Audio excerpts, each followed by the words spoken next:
Welcome to A1R Psychic Radio and Moonstruck TV. We're here tonight with Amanda Hall Psychic all the way from the Gold Coast in Australia. For those of you that don't know this beautiful part of the world, it's very, very similar to California. Palm trees, sunshine, beach weather, but we're heading into winter here now, so it's not so much the beach weather. So that's why I thought we'd mix the show up a little bit today and try and bring a little bit of colour and sparkle to what's going to be us heading into our winter time here in Australia. So it's been a very busy week around the globe. I know we've had lots of things that we really don't wish to go and visit today with all the unrest that's around the world. So let's try and put a positive spin on the next 7 days ahead of us. It's interesting as we've been working through the zodiac over the last few shows. We had a 4-part series on the sun. Today we're going to start our 4-part series on the moon in a little while. We always have a Simply Tarot card of the week. For those of you that are new to the show, I designed about 11 years ago a set of tarot cards based on the Rider-Waite deck, the most popular deck in the world, called the Simply Tarot cards. And they were purpose-shot photographs with a basic meaning on the bottom of the card. So that'll take us into our card of the week, which is the 7 of Wands. Now, the 7 of Wands is the card of frustrations.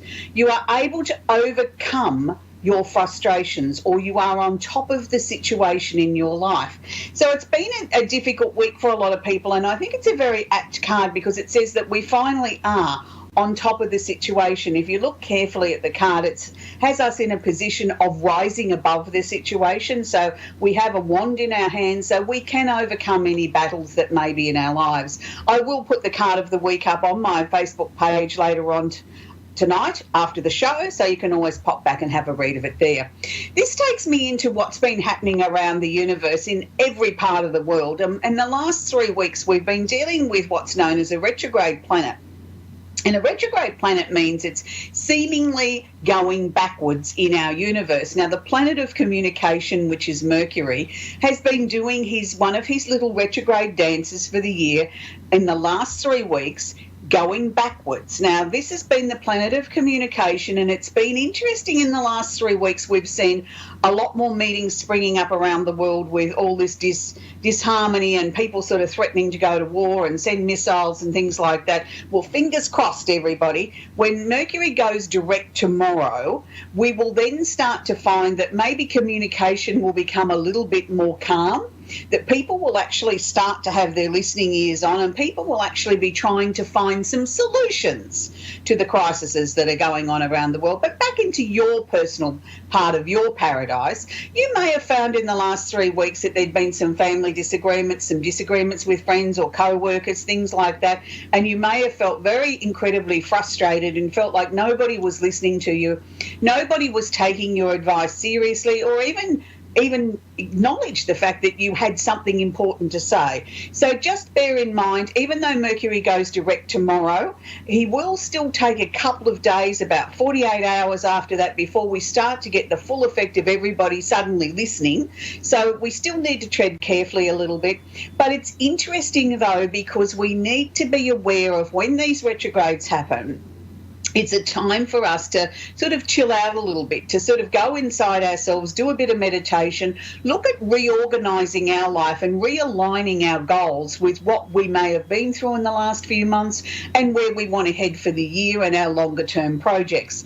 So this now takes me on to the first part of our 4-part series. We're continuing on with our little mini astrology lessons week after week, and this week we're going to be focusing on the moon.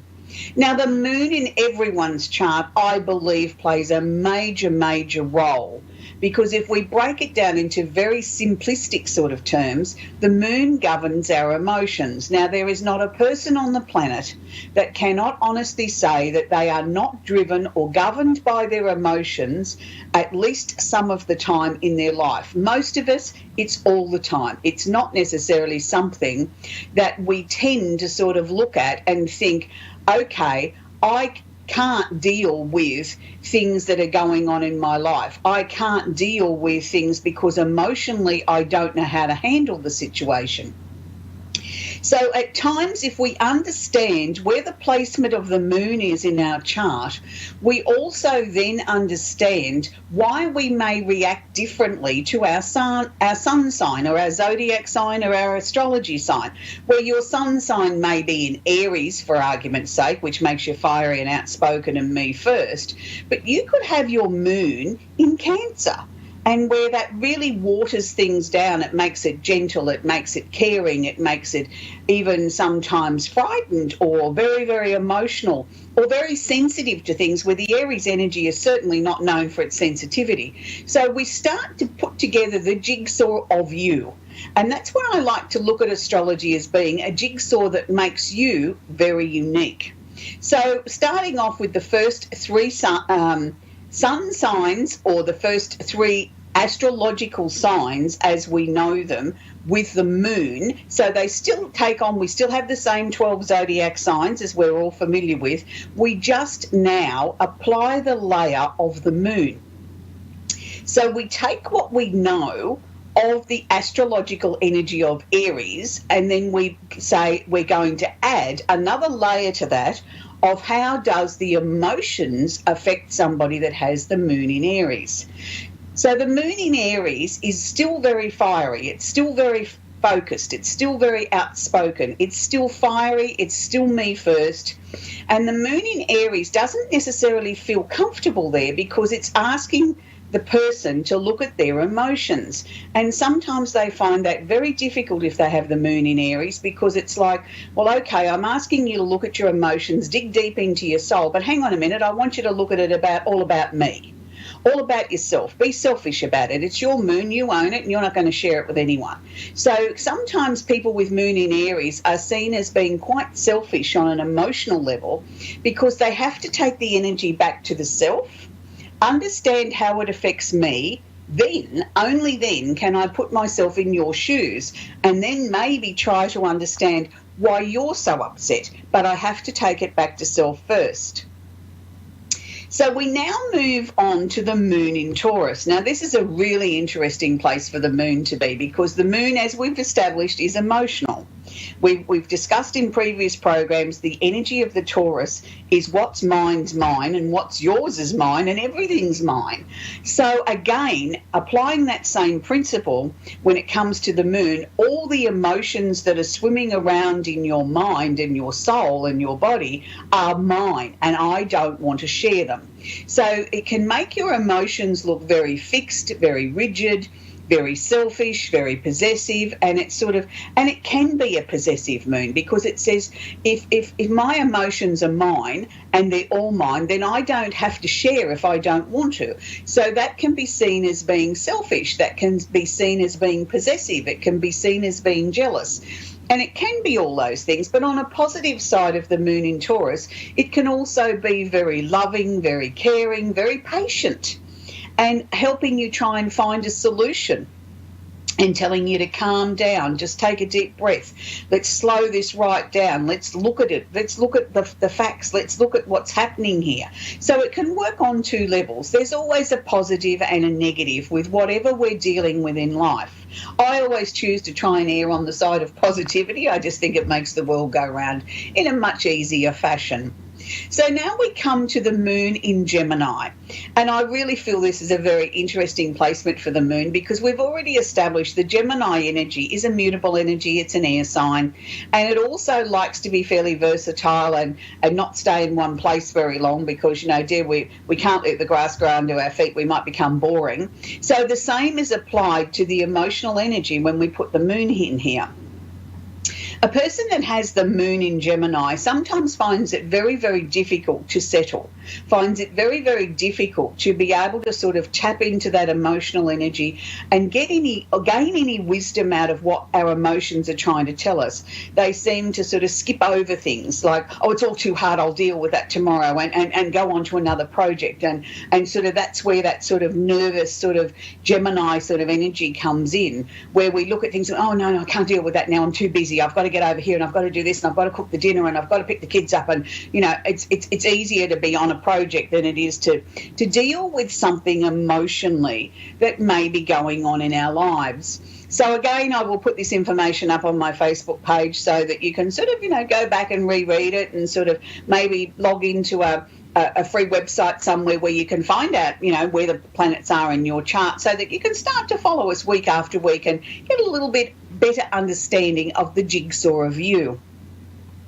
So we're going to take our first caller, and we're going to be talking to Jan in Albany, New York, USA. Hello, Jan. Are you there? Hi. Yes. How are you? Very well, thank you, sweetie. How can I help you? Yes, I was just looking to get a reading done tonight. Yeah, do you have a particular question I can answer for you, Jan? I was, my mother's health. Okay. Health is one of those tricky issues, Jan, that by legal terms we're not allowed to discuss that sort of thing here in Australia or even in the US of A. So it's something that I can sort of work around the edges. I'm not a doctor, so I'm not qualified to talk about her medical condition. But what I can tell you is things like if I can see improvement, things like that. So focusing on your mother's health, I feel that there's been some very serious situations there that I think we've either just had some answers on or just about to get some answers on. There's certain areas of where they were looking or exploring or running tests or something connected with your mother's health that I think now have brought some conclusions. So there's some areas there they're going to shut the door on and say, okay, well, we've ruled that out. We're now going to be exploring or looking over here. I do feel that we are going to get some very positive answers in the next 2 weeks concerning your mother's health and where they're going to take her, her medical situation further and how they're going to treat and respond with this. So I feel that the news is actually quite good around your mother, which is good. But your mum sometimes, I think, gets very overwhelmed with things, so that, look, I'm not trying to say that she hasn't got a right to be emotional at this time. She has every right to be that. But I think sometimes she works herself up even more so, and that doesn't necessarily help the doctors and the people that she's been conversing with about her symptoms, because she doesn't clearly sometimes explain to them everything. She gets so emotional, and that doesn't help them with their diagnosis. So maybe, it might be best if, you sometimes accompany her to some of her visits. Yes. And help them understand. I think that's what we need to be doing. But overall, I do feel that there's definite improvement. Jan, if I can just come back to you for a minute, I sort of feel the last 6 months for you, you've been sort of trying to organise your life. It's been sort of like sitting down, looking at what you want to keep, what you want to remove, and what's there that might be in the maybe column. And it's sort of like they're saying to me, don't be in too much of a hurry yet to leap forward. Wait till June if you can, because I think from June onwards, I think you're going to get a lot more clarity on what the next steps are for you. But there certainly is going to be 2 major areas of your life that are changing. Okay. And I feel that you've been working on those. I don't think they're anything that's new or a surprise. I feel that this is something that you've already been working on, and it's just a matter of when do I implement or when do I take that leap of faith and go forward. And it's just not yet. They're saying to me June.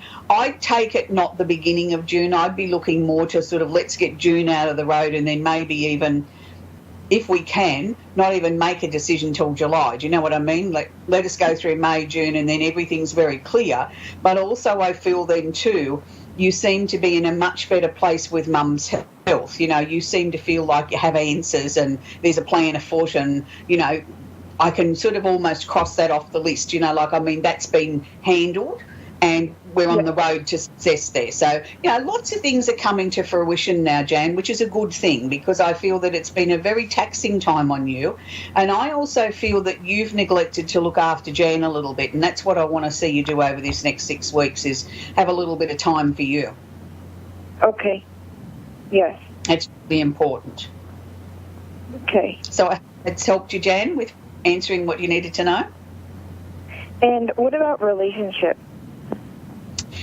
I don't feel that it's quite the right time for a relationship yet.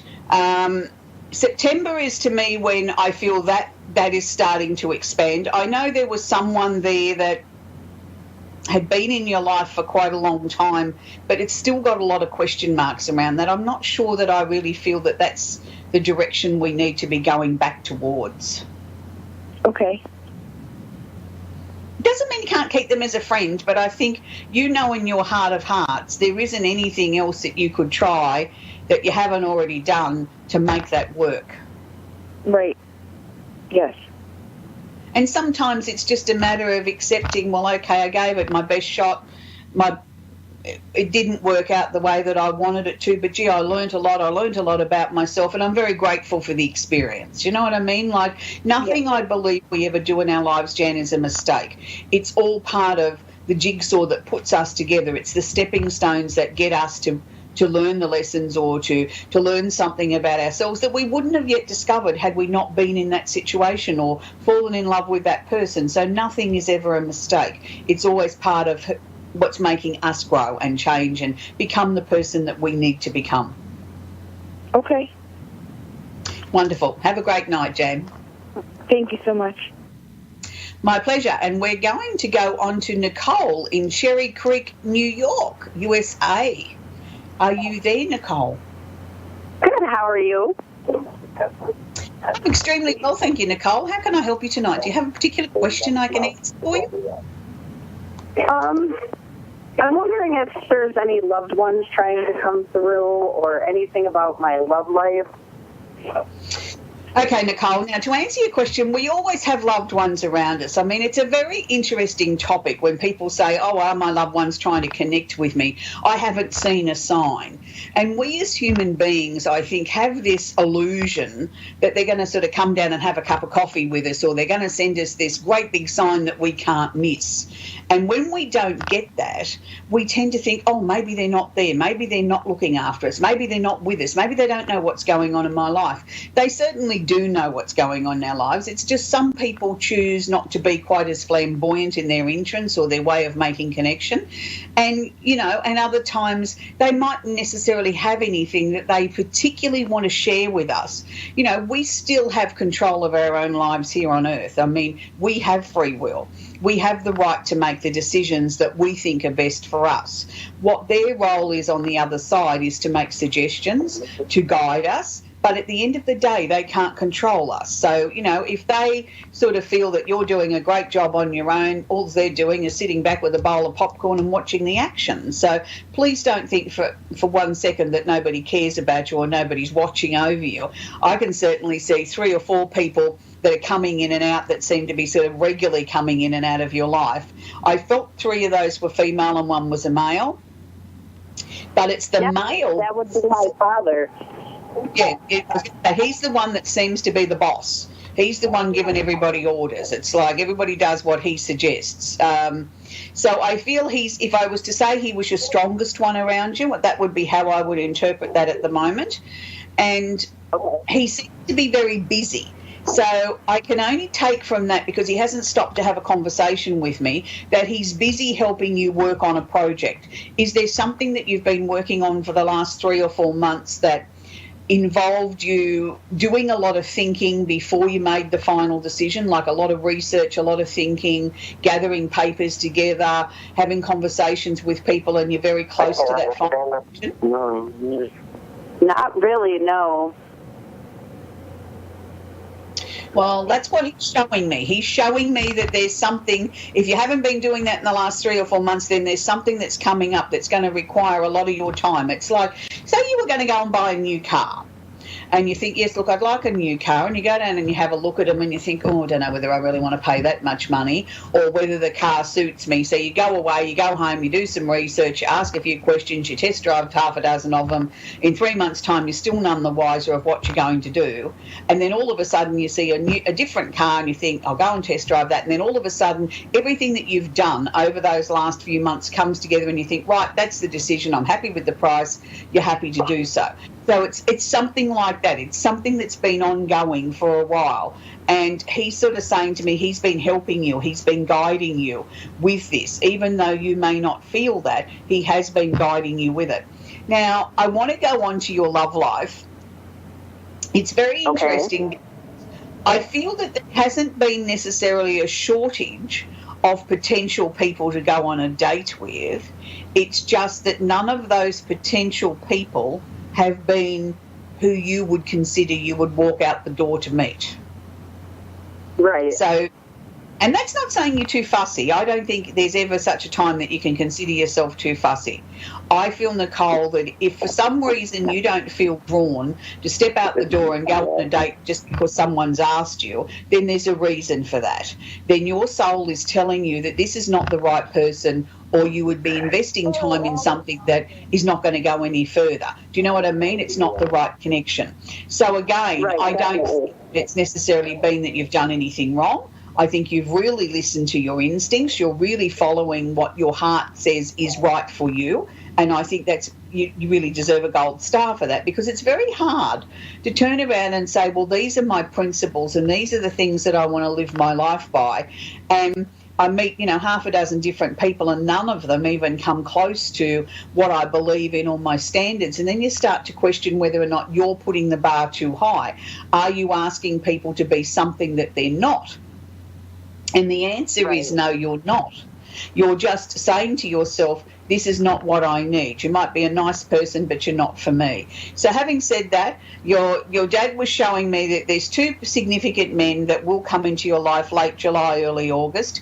One's tall with dark hair and a little bit of a wave in his hair. He doesn't like him as much as he does the second man, who's not quite as tall, also has dark hair, but the hair's cut very short, so I'm assuming he's as straight. Your dad seems to like the second gentleman more so. Even though he's a little bit more quiet spoken than the first gentleman, your dad's sort of indicating to me he's more the type of person that you would connect with, someone that you feel that you could trust. You have a lot of things in common. The relationship would go at not a fast pace, but it's not snail's pace either. It's just at a good moderate pace that you would feel comfortable with. And it's important to you to have somebody in your life that tells the truth. You can't stand people that are dishonest or don't tell it how it is. And I feel this first man, he sort of tends to embellish the truth a bit, and I think that would get on your nerves more than anything. And I also sort of feel as if he's not quite as stable as what he thinks he is. He's always flitting around the place. He never seems to settle into one area or one job or focuses on things long enough to get a reward, where the second gentleman, he's very focused, he's very goal orientated, he's got a nice energy about him, he's truthful. I think he has a quite a substantial role in the community. I don't say he's the local mayor or anything like that, but what I'm saying is he does get involved in community events. He doesn't open his mouth and start rabbiting on about things unless he knows what he's talking about. I think he's had a good education. I feel that he came from, I suppose, what we'd call a family that didn't have a lot of money, but they certainly had good morals that they lived by, and he worked hard and put himself through school, he went back to school of a night and things like that to improve himself. So he certainly understands the value of working hard and looking after your money and sort of making careful investments and everything. He's not stingy with his money, but he certainly just doesn't throw it away. I feel that there's a very good connection there between the two of you, Nicole, and I feel this will develop into a much stronger, permanent relationship. Awesome. Yeah, it is awesome. And it's nice to see somebody that you can relate to, somebody that you feel very comfortable with, that, you can have a very in-depth conversation, and you mightn't always agree, but you agree to disagree. Do you know what I mean? Like, he has respect for your opinion and vice versa. And I think so much today, people are so busy with their lives, they forget the art of communication is a really important component in any relationship, because that's what develops and establishes our trust. And, we do need to be each other's best friends. That's what we partner off for, not just for the sake of reproducing children, is so that we have that someone special in our lives that we can rely on. That they are, not so much an extension of us, but somebody that we can have an open and honest conversation with, and they can pull you up and say, hang on a minute, I think you're going the wrong way here, you're going to make a fool of yourself. And, you mightn't agree with them, but you'll at least listen to them and sit down and talk about it. And that's what a good relationship should be about. I really like this gentleman. I think he's got a really, really lovely energy. And there's times there that he gets this particular smile on his face that particularly when he's in situations when he knows people are sitting there spruiking off and it's the biggest load of BS you've ever heard, and he just gets this smile on his face and thinks to himself, geez, you're an idiot. Do you know what I mean? But yet nobody would know that. He's sort of still very pleasant, he's still very polite, and all of a sudden he'll say, come on, Dales, let's go. You know, it's time to leave. Definitely. You know what I mean? Like he's just so in tune with what's going on around him, and he's able to read, not so much read your mind, but know if you think, oh, it's time to get out of here. Do you know what I mean? He's able to read your energy in that way, your facial expression, but he's very, very protective of you. And I mean protective in a nice sort of way. If he thinks you're in a situation that he feels is inappropriate, he knows you're a big girl and he knows you've heard four-letter words before, but he doesn't necessarily feel that you have to sit there and listen to them. And, you know, if you're in a situation like that, he'd just grab you by the elbow and say, come on, Dales, let's go. Do you know what I mean? Right. Like it's nice to have a gentleman. Yes, definitely. Yeah, and that's how I see him. You know, I don't see him as being controlling. I just see him as being what I think a gentleman should be, and looking out for your welfare and thinking, hang on a minute, my girlfriend, my fiancée, my wife doesn't need to sit here and listen to this BS and this dribble, and let's go. And that's good. So I feel that you've got a really interesting time ahead of you over the remainder of 2017, Nicole. So I just want you to take your time and enjoy it and enjoy what's going on in your life. But that decision, if you haven't worked out what it is that I was talking about the early part of the reading, your dad says you will over the next month. You'll know what he was talking about. He's been getting everything ready, whatever it's for, whatever this decision is, he's been working on it for a while. Is it not something to do with your work? Is it not something to do with your job? No. No. Or something that you want to go into that could make money? Because I could see money around it. Yeah, possibly. It's something to me you've been working on for a while, you know, or visiting, looking at, researching for a while. So just I'll leave that there with you because Dad says you'll know what it is. Anyway, I'd like to take this opportunity to thank everybody for watching tonight on the show, and we'll be back again next week with our second part series of the moon, and also with the card of the week, and we'll have lots of interesting people to talk to next week as well. So have a great week wherever you are in this amazing planet of ours, and I'll catch you again next week, same time, same channel. Have a great week.